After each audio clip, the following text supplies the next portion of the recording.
Hi, I'm Jamil Bey, Director of the UrbanKind Institute here in Pittsburgh. I was asked to talk today about how we might contextualize some of these issues that we're going to be discussing today. And, how we can put some, what are some community context and ways of thinking about how these issues intersect and, how we could think about. And in order to do that, I think it's important that we start with a shared vocabulary so that we're on the same page, we know what we're talking about and using the same type of language.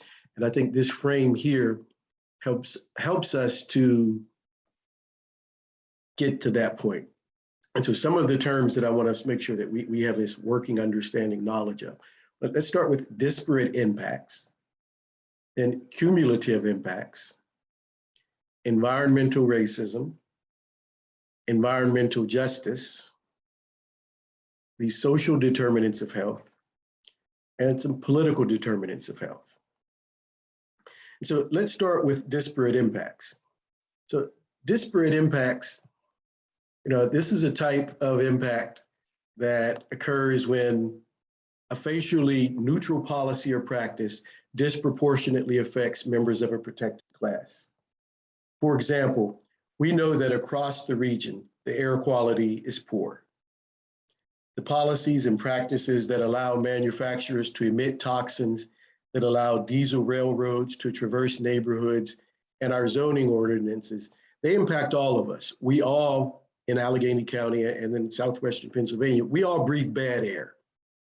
Yet low income and Black and brown people bear a much higher burden of the most harmful effects, including heart disease, respiratory diseases, and premature deaths at a far higher rate than white folks do in our region.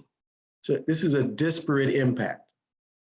So the next term I'm going to use is cumulative impacts. And so this is the combined incremental impact of past, present, and future human activities and natural processes. So the cumulative effects to public health are the result of multiple activities whose individual direct impacts may be relatively minor, but in combination with others, results are significant. For instance, going back to our previous example, manufacturers who emit toxins into our air, they do go through a permitting process and are allowed to emit a level below a threshold that the regulating or environmental agency specifies as safe. But what happens when their emissions are combined with other emitters and the combined output exceeds the identified safe threshold? Let's say a Coke manufacturing plant is within their designated range or where they're allowed, the amount that they're allowed to pollute to, but their pollution mixes with toxins produced from, let's say, an asphalt manufacturer or diesel train. Individually, none of these polluters may have been in violation, but when their output is combined, the air quality are far beyond what was deemed an acceptable level. And currently, neither the state of Pennsylvania nor the Allegheny County Health Department include cumulative impacts in their permitting processes. Our next term is environmental racism. This is an image that our artist in residence, Janelle Young, produced. She was asked, what's it like to live as a Black girl in Pittsburgh? And you see some of the powerful, words in the imagery, but more closely. So environmental racism, this is an environmental injustice that occurs within a racialized context, both in practice and in policy. So for instance, let's use the example of the state correctional institution at Fayette. So there's no question or argument that the prison industrial complex is both racist and racialized. Let's look specifically at the Fayette institution.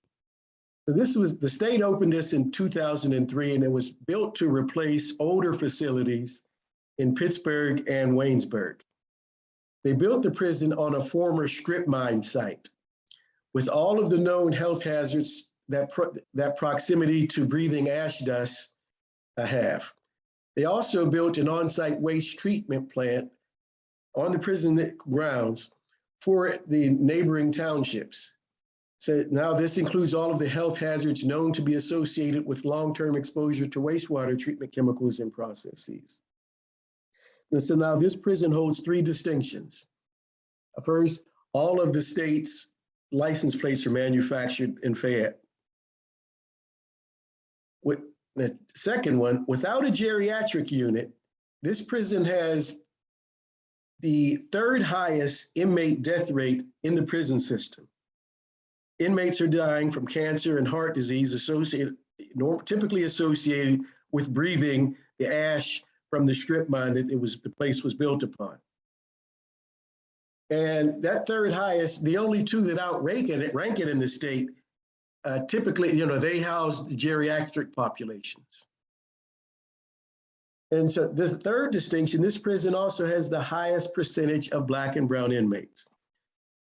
So this is a clear example of, environmental racism. Next, let me shout out to this. This is a mural from a wall in the southeast side of Chicago.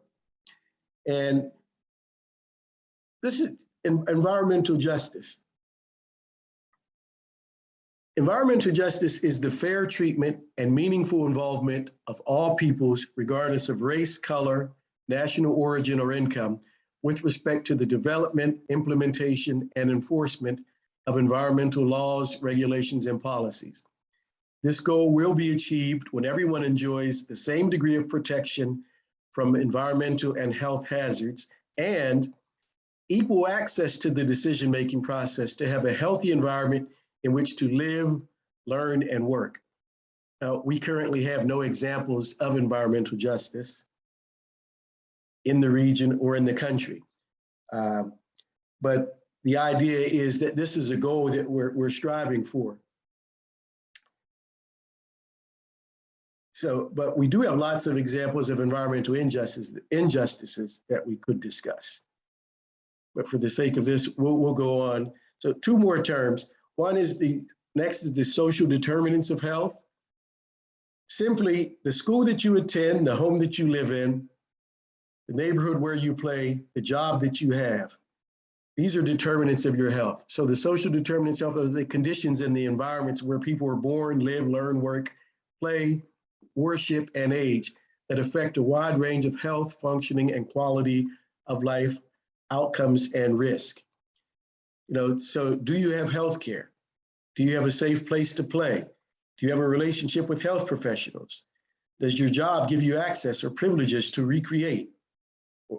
Do you have access to healthy and culturally relevant food options? All of these things matter to your health and determine the health outcomes. Now, the challenge is rarely do individuals have complete control over these matters. These decisions are often made by others, and this gets to the term that I've referred to used more often, the political determinants of health. These are decisions and circumstances are shaped by the distribution of money, power, and resources at the federal, state, and local level. The political determinants of health, these are the results of policies, and some of these may have been decades ago that still impact people's lives today. Think about redlining and other forms of segregation. Black folks were not allowed to invest in their own communities. And so as their housing stock deteriorated, so did the wealth and health of those communities. So these were political determinants, political decisions made by policymakers, banking institutions that did not allow communities to be invested in. And we see those results of those communities now. So here at our organization, we apply an intersectional approach to addressing these challenges. And so when we think about something like childhood asthma, think about a child whose asthma flares up frequently enough and severely enough that she needs to be hospitalized for treatment a few times a year. That creates a lot of stress and anxiety for everyone involved. Now, if we take a closer look, we might see in this hypothetical situation that the triggers to her asthma are often noticed after the more frequent intense rainstorms that we've been experiencing in Pittsburgh in the last decade. The weather events might be responsible for bringing moisture into the basement of the family's older home, or the atmosphere may be trapping more of the toxins from the coke plant. This additional moisture may be creating mold spores that are helping to flare up her asthma. As the child is missing more school, her teacher is concerned and thinking about strategies for how she can keep her up to speed on the lessons. The parents, obviously stressed now, are missing more work to tend to their child and are not as focused when they are at work due to the concerns about the child's health. So this may be creating problems in the workplace now. All of these factors could play a part, and they're all influenced by policy decisions. And the family had no part in making any of those policies. And so as we're thinking about today, how we can use what we're discussing to move this work to the next level, how we can end the disparities in asthma rates and asthma hospitalizations in children in our region. We have to think about all of these policies and practices that intersect to make sure that we commit to every child in our region is thriving. Every child has a chance, and every child has fair and equal access to good quality housing, quality education. Her parents and her family, and eventually the child, will have access to good jobs, that the network of transportation is efficient and effective enough that it is not contributing to the region's air quality problems, and that our environment is clean enough and we have access to foods that replenish and keep our immune systems high enough so that we're not triggering, we're not allowing these asthma triggers. And so this is the type of approach that we like to bring to this work.